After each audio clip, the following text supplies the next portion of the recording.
On the panel, as everyone has seen, we have Mr. Desire Muhozi. He's taking a Master's of Sustainable Peace Building at the University of Wisconsin. I had invited Desire to introduce himself shortly, who he is. Mwiriwe neza abari mu Rwanda. Thank you so much, guys, for inviting me to share my experience. And good to see you, Mr. Julius. And thank you for making a step to make this initiative happen. I'm Desire Muhozi. I'm from Rwanda. Was born in Tanzania. I'm a student.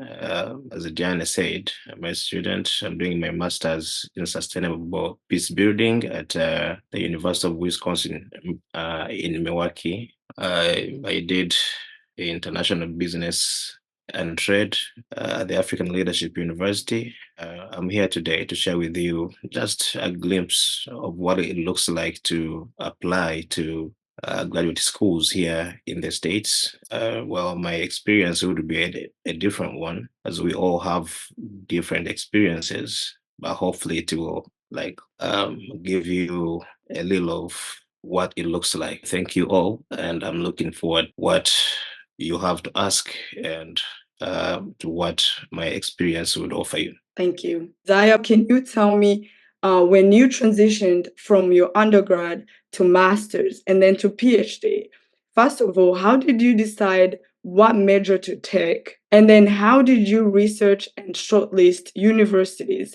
and program, under your academic and career goals? Zaya, please come on. I know you have a whole different experience. All right. Well, thank you so much. I would say where we come from, we all want peace. We come from a region where peace is like a nightmare. It seems like, in my feelings, it felt like the West was just sending everything bad to us, wars, and it sounded like we don't have access to our own resources and all that. So I was like, if this is the cause of the conflicts that emerge into the region where I come from, what is my role now in ensuring that I contribute to making peace? Where do I go to secure the kind of skills, the kind of information that I want for me to be able to understand how it looks like to want to make peace? By then, I remember it was volunteering at General House Actions Rwanda, which actually is an organization that looks at bringing the people together, considering the tragic history of the country, trying to bring the people together, work together for talent development, for women empowerment, economic development of the youth, and all that. And while I was there researching exactly what we should be doing as Rwanda in rural communities, where actually we find the biggest issue when it comes to living together in harmony. Some people still are living into the aftermath of the genocide.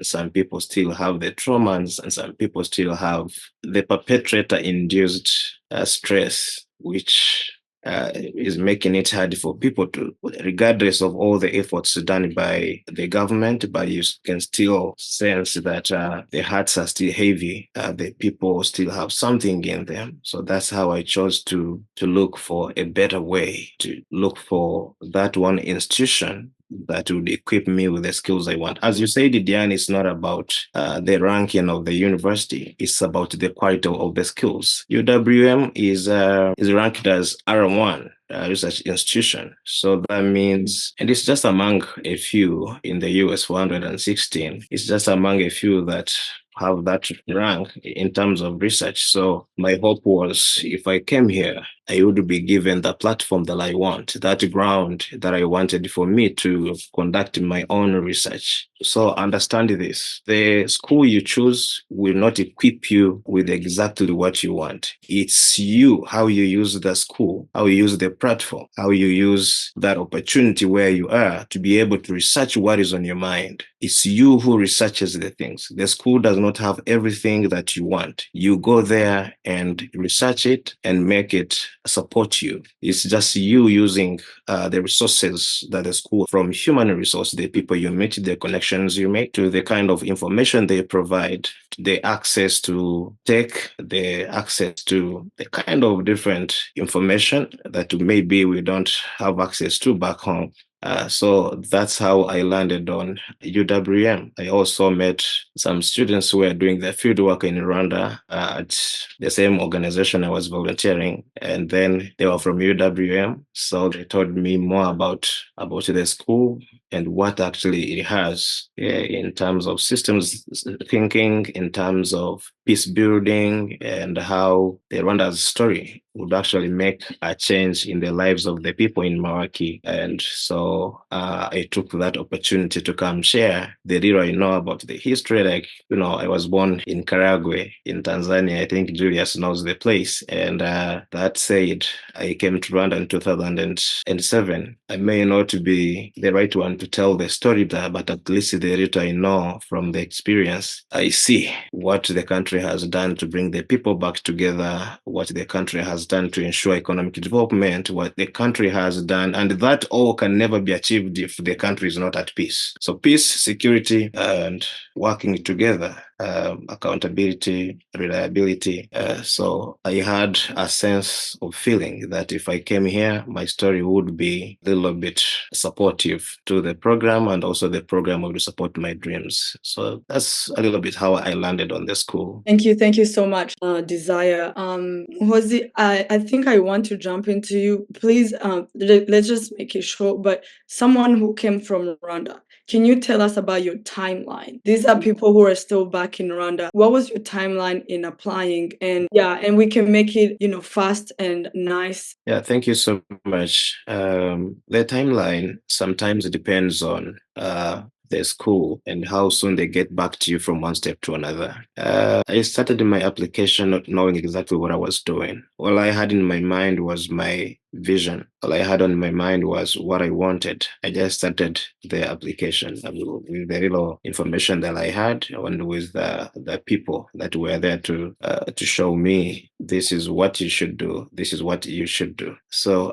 regardless of knowing exactly what you want, you will start an application, and then from the first step, you will be asked to send in like all the requirements, the papers, like maybe the recommendations, which I would like to advise you people, especially those who are still in school now. Please make sure you make good relationships with your facilitators at college. Make sure your name is known somewhere in your school. Don't just go to school to be there, and at the end of that day, you leave when no one remembers you. At least your professors should know you. Your facilitators at school should know you, so they can be able to be willing to recommend you for like the schools you want to apply to, because the facilitators will be, if they wrote a recommendation letter for you and then they don't have much information about you, or they don't know exactly what you are equipped with,